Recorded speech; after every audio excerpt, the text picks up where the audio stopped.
You know that feeling? You're staring down a gorgeous, incredibly expensive cut of beef, and boom, there's that little spike of anxiety. We've all been there, right? We're terrified of overcooking it, undercooking it, or just plain ruining the whole shebang.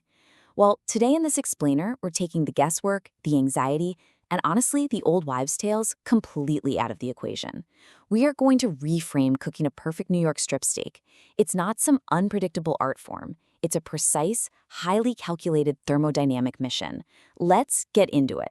Here is the mission briefing for our agenda today. We are following a strict, fail-proof, 6-step laboratory protocol. 1. The ultimate biological payload. 2. The ripping hot fallacy. 3. Protocol Alpha, moisture extraction. 4. Protocol Beta, 2-zone heat. 5. Protocols Gamma and Delta. And finally, 6. The USDA reality check. All right, Section 1, the ultimate biological payload. Before this even hits a dinner plate, we've got to establish exactly what we're working with. We need to look at this steak as a functional piece of biology. So, the New York strip isn't just a tasty meal. It's a supportive muscle cut straight from the short loin of the cow, and it's highly prized for its tight grain and that distinct outer fat cap. Because a 1.5-inch thick strip delivers this incredibly dense, complete protein matrix, it's pretty much the optimal biological payload for repairing human tissue. Think about it. After a really tough workout or a long day of physical exertion, this is the exact fuel your body is craving to repair. It's literally the building blocks for recovery. But here's the catch. The crucial variable to actually unlock this payload is the number 100. To maximize your cell's uptake of all those essential amino acids, you can't just eat the meat. Your body needs the proper environment, which means maintaining systemic hydration. You've got to consistently hit a 100 fluid ounce daily water threshold. Without that baseline hydration, you're totally shortchanging the biological benefits of that premium protein, and your body just won't process it efficiently. Let's move to Section 2, the ripping hot fallacy. Get ready, because we are about to completely bust a massive, long-standing culinary myth. This comparison perfectly illustrates the huge divide between conventional wisdom and actual science. If you ask practically anyone how to sear a steak, they'll tell you to get the grill ripping hot. We're talking 600 degrees Fahrenheit or more. But culinary thermodynamics? Yeah, they show a completely different reality. The true scientific sweet spot for building a perfect crust is actually way lower, right between 285 and 350 degrees Fahrenheit. In fact, if your grill surface vastly exceeds 400 degrees, it actually slows down the optimal browning process. No way, right?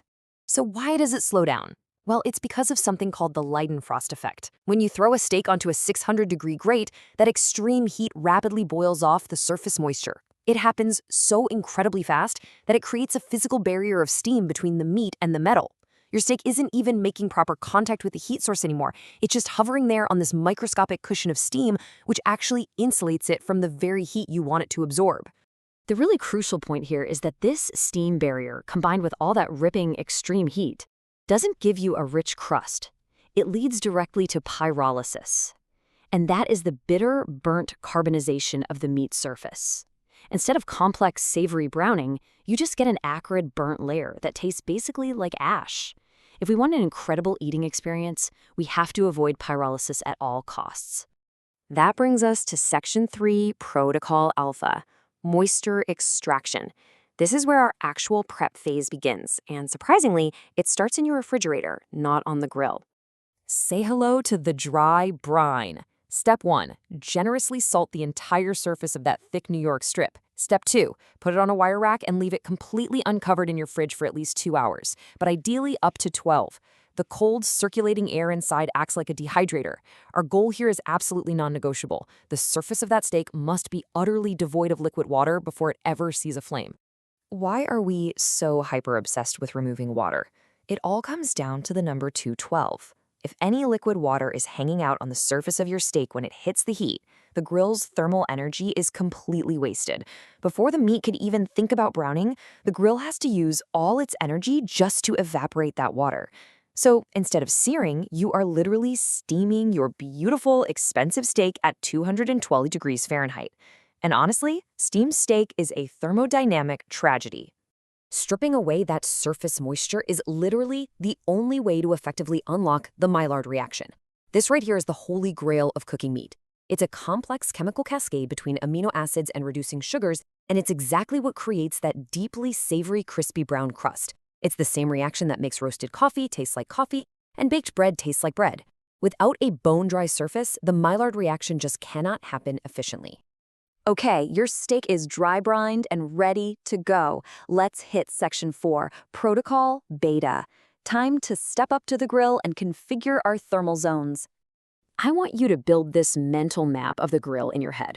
We're setting up a 2-zone configuration. On one side, we've got our direct zone. This is going to be hot, between 450 and 500 degrees Fahrenheit. And we use this exclusively for the sear, or the Maillard phase. On the other side, we have our indirect zone. There are no coals or active burners right under this side. Instead, it relies entirely on ambient, circulating heat for the slow internal heating of the meat. So we actually start on the cool side. Place your steak in the indirect zone and close the lid to capture all that ambient heat. What we're doing is slowly, very gently bringing the internal temperature of the steak up to between 110 and 115 degrees. This slow, indirect phase, it's the absolute secret weapon. It guarantees edge-to-edge pinkness and completely eradicates that tragic gray band of tough, overcooked meat you usually see right under the crust. Now let's look at how this builds into the Maillard phase. The second your meat hits 110 to 115 degrees internally, slide it directly over the high heat. Remember our scientific sweet spot? The surface of the meat is going to rapidly hit that perfect 285 to 350 degree range. You're going to sear it for just 60 to 90 seconds per side. Then, and this is crucial, grab your tongs, stand the steak up on its edge, and press that thick fat cap directly against the grates. We want to render that down into pure liquid gold.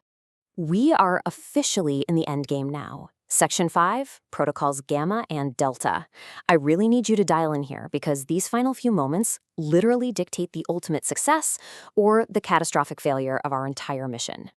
Let's trace the steak's thermal journey across this timeline. We finished the indirect phase at 110 degrees.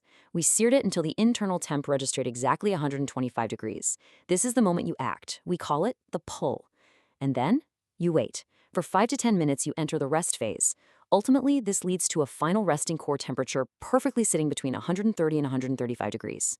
Now, you might be wondering, why on earth do we pull it off the heat at 125 when our goal is 135? Carryover cooking. Even after you pull that steak off the grill, there is intense residual thermal energy trapped right there in the seared crust. That heat doesn't just vanish into thin air, it travels inward toward the cooler geometric center of the meat. For a thick strip steak, this carryover effect will predictably bump the core temperature up another 5 to 10 degrees, entirely off the heat. Pulling it at exactly 125 is the undisputed culinary gold standard for hitting perfect medium rare.